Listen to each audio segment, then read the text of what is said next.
ஒன்று அரசர்கள் அதிகாரம் 20. சிரியாவுடன் போர்.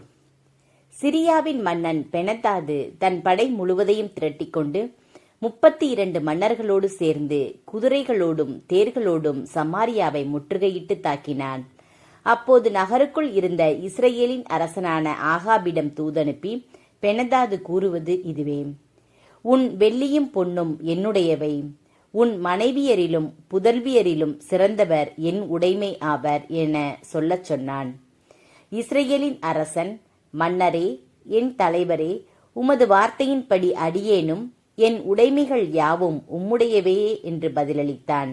அத்தூதர்கள் மீண்டு வந்து பெனதாது கூறுவது இதுவே: உன் வெள்ளியையும் பொன்னையும் உன் மனைவியரையும் புதல்வியரையும் என்னிடம் அளித்துவிடு என்று நான் முன்பே உனக்கு சொல்லி அனுப்பினேன். அவ்வாறே நாளை இந்நேரம் என் அலுவலரை உன்னிடம் அனுப்புவேன். அவர்கள் உன் அரண்மனையையும் உன் அதிகாரிகளின் மாளிகைகளையும் சோதித்து உன் பார்வையில் விலை மதிப்புள்ள அனைத்தையும் கைப்பற்றி எடுத்துச் செல்வார்கள் என்று சொன்னார்கள். அப்பொழுது இஸ்ரேலின் அரசன் நாட்டின் பெரியோர்களையெல்லாம் அழைத்து, இவன் நமக்கு எதிராக சூழ்ச்சி செய்யும் விதத்தை தெரிந்து கொள்ளுங்கள். பாருங்கள், இவன் என் மனைவியரையும் மைந்தரையும் என் வெள்ளியையும் பொன்னையும் கேட்டான். அவற்றை கொடுக்க நான் மறுக்கவில்லையே என்று கூறினான். அப்போது பெரியோர் அனைவரும் அவனை நோக்கி, நீர் அவனுக்கு செவி கொடுக்கவோ இணங்கவோ வேண்டாம் என்றனர். அவன் பெனதாதின் தூதரை நோக்கி, நீங்கள் அரசராகிய என் தலைவரிடம் சென்று, நீர் அடியானாகிய என்னிடம் முதல் முறை சொல்லி அனுப்பியவாறு நான் யாவற்றையும் செய்து தருவேன். ஆனால் இம்முறை நீர் கேட்பவற்றை என்னால் தர முடியாது என்று தெரிவியுங்கள் என்றான். அத்தூதரும் திரும்பிச் சென்று இப்பதிலை அவனுக்கு தெரிவித்தனர். பெனதாது மீண்டும், எனக்கடியில் உள்ள மக்கள் ஒவ்வொருவரும் கைக்கு ஒரு பிடி சமாரியாவின் புழுதியை அல்லாமல் போனால் என் தெய்வங்கள் எனக்கு தகுந்த தண்டனை கொடுக்கட்டும் என்று சொல்லி அனுப்பினான். அதற்கு இஸ்ரேலின் அரசன் மறுமொழியாக, போர்க்கவசம் அணிந்தவுடன் போரில் வென்றவன் போல் பிதற்றக்கூடாது என்று அவனிடம் சொல் என்று பதிலளித்தான். மறுமொழி வந்து சேர்ந்த நேரத்தில் பெனதாது மற்ற மன்னர்களோடு மது அருந்திக் கொண்டிருந்தான். அதை கேட்டு அவன் தம் அலுவலரை நோக்கி, போரிட தயாராகுங்கள் என்றான். அவர்களும் நகருக்கு எதிராக போரிட தயாராயினர். அப்போது ஓர் இறைவாக்கினர் இஸ்ரேலின் அரசன் ஆகாபை அணுகி, ஆண்டவர் இவ்வாறு கூறுகின்றார்: இந்த பெரும்படை முழுவதையும் பார்த்தாயா? நானே உன் ஆண்டவர் என்று நீ உணரும்படி இதோ இன்று அதை உன் கையில் ஒப்புவிக்கிறேன் என்றான். ஆகாபு அவரை பார்த்து, யார் மூலம் இது நடைபெறும் என்று வினவ, அவர், ஆண்டவர் இவ்வாறு கூறுகிறார்: மாநில தலைவர்களின் இளம் வீரர்கள் மூலம் என்றார். மறுபடியும் அவன், போரை யார் தொடங்க வேண்டும் என்று கேட்க, அவர், நீதான் என்றார். மாநில தலைவர்களின் இளம் வீரர்களை கூட்டி சேர்க்க அவர்கள் 232 பேர் இருந்தனர். பின்பு இஸ்ரேல் மக்கள் அனைவரையும் கூட்டி சேர்க்க அவர்கள் 7000 பேர் இருந்தனர். இவர்கள் நண்பகல் வேளையில் வெளியே புறப்பட்டனர். பெனதாதும் அவனுக்கு துணையாக இருந்த ஏனைய 32 மன்னர்களும் பாசறையில் குடிவெறியில் இருந்தனர். மாநில தலைவர்களின் இளம் வீரர்கள் முதலில் வெளியே வந்தனர். பெனதாது அவர்கள் யாரென்று பார்த்து வர ஆள்களை அனுப்ப, அவர்கள் சமாரியாவிலிருந்து வந்தவர்கள் என்று அவனுக்கு அவர்கள் அறிவித்தனர். அப்போது மன்னன், அவர்கள் சமாதான நோக்கில் வந்திருந்தாலும் போரிடும் நோக்கில் வந்திருந்தாலும் அவர்களை உயிரோடு பிடியுங்கள் என்றான். மாநில தலைவர்களின் இளம் வீரர்களும் அவர்கள் பின் வந்த படையினரும் நகரை விட்டு வெளியே வந்ததும் ஒவ்வொருவரும் தங்களுக்கு எதிர்ப்பட்டவர்களை வெட்டி வீழ்த்தினர். சிரியர் புறமுதுகு காட்டி ஓட இஸ்ரேலர் அவர்களை துரத்திச் சென்றனர். சிரியாவின் மன்னன் பெனதாது குதிரை மீது ஏறி குதிரை வீரரோடு தப்பியோடினான். இஸ்ரேலின் அரசன் துரத்திச் சென்று அவன் குதிரைகளையும் தேர்களையும் கைப்பற்றி பலரை கொன்று குவித்தான். பின்பு இறைவாக்கினர் இஸ்ரேலின் அரசரிடம் வந்து அவனை நோக்கி, நீ போய் உன் படை வலிமையை மிகுதியாக்கிக்கொள். அடுத்த இளவேனிற் காலத்தில் சிரியாவின் மன்னன் மீண்டும் உன்னோடு போரிட வருவான். அதற்குள் நீ செய்ய வேண்டியதை பற்றி சிந்தித்துப்பார் என்றார். சிரியாவின் 2ஆம் படையெடுப்பு. மேலும் சிரியாவின் மன்னனுடைய அலுவலர் அவனிடம் கூறியது, இஸ்ரேலின் கடவுள் மலைகளின் கடவுள், எனவே அவர்கள் நம்மை விட வலிமை மிகுந்தவராயிருந்தனர்.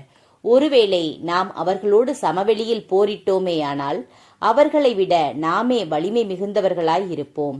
இதற்கு ஏற்ற வழியாதெனில் மன்னர்களை படைத்தலைமை நின்று நீக்கிவிட்டு அவர்களுக்கு பதிலாக படைத்தலைவர்களை நீர் நியமிக்க வேண்டும். நீர் இழந்துவிட்ட படைக்கு சமமான படையை மறுபடியும் திரட்டிக் கொள்ளும்.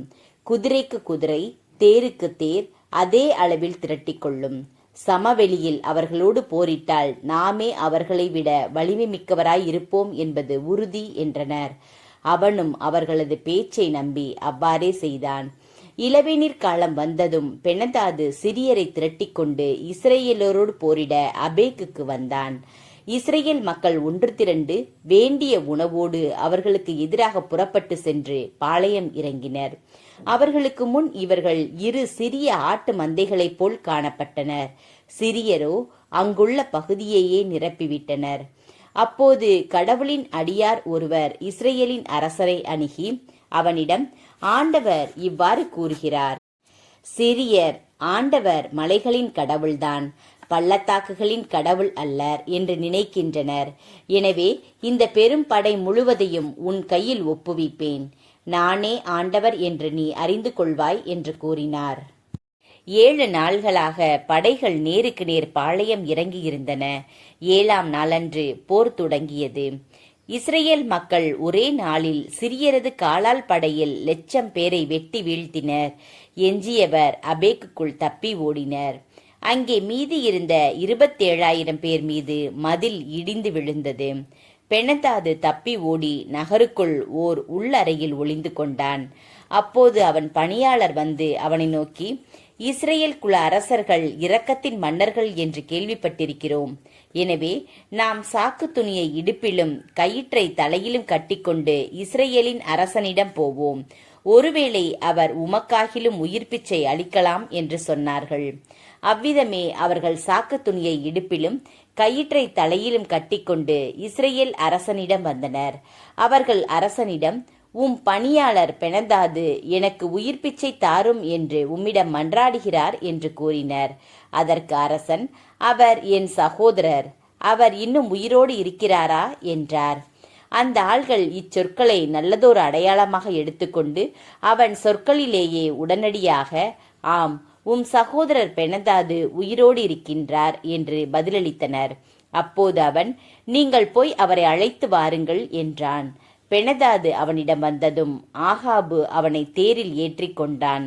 அப்போது பெனதாது அவனை பார்த்து, என் தந்தை உன் தந்தையிடமிருந்து கைப்பற்றிய நகர்களை நான் திருப்பிக் கொடுத்து விடுகிறேன்.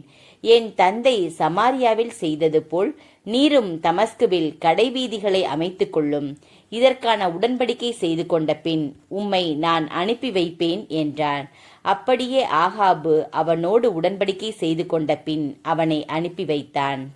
ஆகாபு கண்டிக்கப்படுதல். இறைவாக்கினர் குழுவைச் சார்ந்த ஒருவர் ஆண்டவரின் வாக்கிற்கிணங்க தம் தோழன் ஒருவனை நோக்கி, என்னை அடி என்றார். அவனோ அவரை அடிக்க மறுத்துவிட்டான். அவர் அவனை பார்த்து, நீ ஆண்டவரின் கட்டளைக்கு கீழ்ப்படியாமல் போனதால் நீ என்னை விட்டு அகன்றவுடன் ஒரு சிங்கம் உன்னை அடித்துக் கொள்ளும் என்றார். அவ்வாறே அவன் அவரை விட்டுச் செல்கையில் ஒரு சிங்கம் அவனை கண்டு அடித்துக் கொன்றது. அதன் பிறகு அவர் வேறொருவனை நோக்கி, என்னை அடி என்றார். அம்மனிதனோ அவரை காயமுற அடித்தான். அவ்விறைவாக்கினர் அங்கிருந்து சென்று தம் கண்ணை கட்டிக்கொண்டு மாறுவேடத்தில் அரசனுக்காக வழியில் காத்திருந்தார். அவ்வழியே அரசன் வந்தபோது அவர் அரசனை அழைத்து, உம் அடியான் போர்க்களத்தினுள் நுழைந்தபோது ஒருவன் திரும்பி என்னிடம் ஓர் ஆளை கொண்டு வந்து, இம்மனிதனை காவல் செய், அவன் தப்பி ஓடினால் அவன் உயிருக்கு ஈடாக உன் உயிரையோ 40 கிலோ நிறையுள்ள வெள்ளியையோ கொடுக்க வேண்டும் என்றான். உம் அடியான் இங்குமங்கும் வேலையாயிருந்த போது அவனை காணவில்லை என்றார். இஸ்ரேலின் அரசன் அவரை பார்த்து, உம் தீர்ப்பை நீயே உனக்கு அளித்து விட்டாய் என்றான். உடனே அவர் தமது கண்கட்டை அவிழ்த்து கொள்ளவே இஸ்ரேலின் அரசன் அவர் இறைவாக்கினருள் ஒருவர் என்று அறிந்து கொண்டான். அப்பொழுது இறைவாக்கினர் அரசனை நோக்கி, ஆண்டவர் இவ்வாறு கூறுகிறார், சாவுக்கு குறிக்கப்பட்டவனை நீ உன் கையிலிருந்து தப்பி போகும்படி செய்ததால் அவன் உயிருக்கு பதிலாக உன் உயிரையும் அவன் மக்களுக்கு ஈடாக உன் மக்களையும் எடுத்துக்கொள்வேன் என்றார். இஸ்ரவேலின் அரசனோ ஆத்திரமும் கோபமும் கொண்டவனாய் அரண்மனையை நோக்கி புறப்பட்டு சமாரியாவுக்குச் சென்றான்.